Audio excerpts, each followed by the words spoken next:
Assalamu alaikum warahmatullahi wabarakatuh. Ndugu zangu wapenzi wa Allah, napenda kuwahusia pamoja na kuihusia nafsi yangu kwa kurejelea kauli ya Mtume Muhammad sallallahu alaihi wasallam aliposema, ana khatamun nabiyina la nabiyya ba'di, mimi ndiye mwisho wa mitume, hakuna mtume yeyote baada yangu. Kwa maana hiyo Mtume alituonesha dini kwa matendo, kama vile msikiti wake alifanya da'wa. Katika msikiti wake pia Mtume Muhammad sallallahu alaihi wasallam amefanya taalim, lakini pia amefundisha watu, lakini pia kafanya dhikri kwa wingi na ibada pamoja na khidma, yani kuhudumia jamii.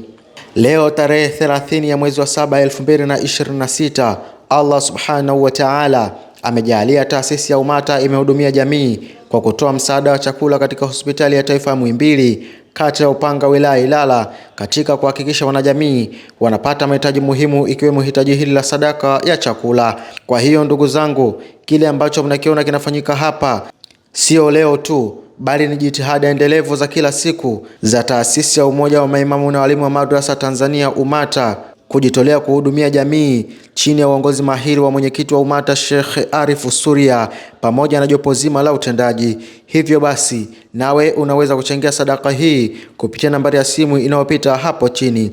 Wa hadha, assalamu alaikum wa rahmatullahi wa barakatuh.